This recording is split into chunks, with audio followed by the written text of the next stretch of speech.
Hi. So, how I will use, well, obviously, I will be teaching theater in my classroom, but having experience teaching ELA and ELD in my own classroom for the past 5 years, I have found that teaching theater has really helped support my students who are either EL learners and even those who aren't EL learners. It has really helped them with reading comprehension, as stated in the American Alliance for Theater Education. It states that some of the benefits of theater or doing drama is actually helping students. They actually some outscore non-art students, and it's really beneficial. They're having to work their critical thinking skills. They're having to um, comprehend what they are acting. They have to analyze their character, and all those are very, very important things in English learning, and especially for our EL learners who might find the material a bit more rigorous because of the language barrier. This helps them to step outside of the box and really just have fun with it and take risk, and it helps them to um, not be nervous because everybody's nervous. Everybody's nervous when they have to perform.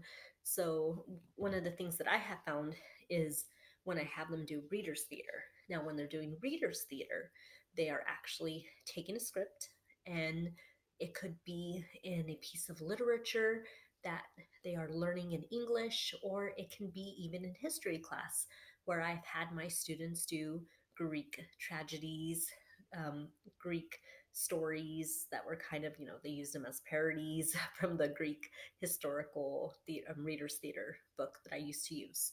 And that stuff has really helped my English learners to feel confident in reading because they get to be somebody else, and they know that everybody around them is having a difficult time with the material too, so they don't feel like they are outcasted because of the language barrier.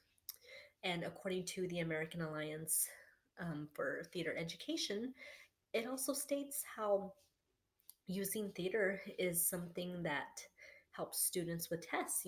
Our students who are taking these tests, SATs, they said like they actually had some findings that with the SATs, those students who took arts, especially theater arts, scored higher than those that weren't.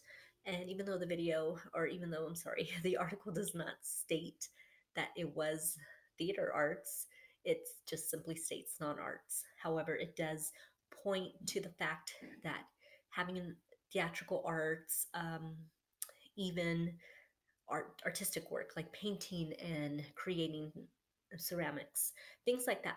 That stuff really helps the student to build their reading comprehension, their critical thinking skills, their analyzing skills. Because, especially in theater, you have to analyze your character, you have to analyze the story, you have to know what the story is saying in order to um, prepare a performance that is going to make sense.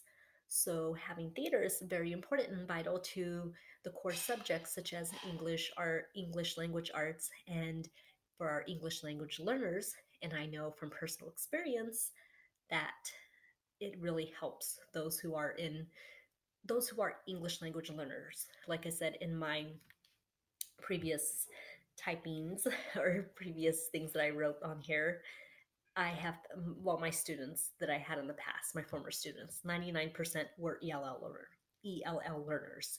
So that was quite a challenge. And that's why I started using theater arts. And we started with readers theater. They read some readers theater scripts, and then they began to develop their own improvisational stories using novels such as The Outsiders and Freak the Mighty. And I found that they really loved it. They loved creating their their skits based on what they read, and it really helped me to see what they really understood. The language is difficult for ELL learners, but when you put them in that context of creating and acting in a skit, you really find out that they do understand and comprehend what they are reading. They are just not able to express it in the English language. But that is just one step to getting them to be able to express it in the English language.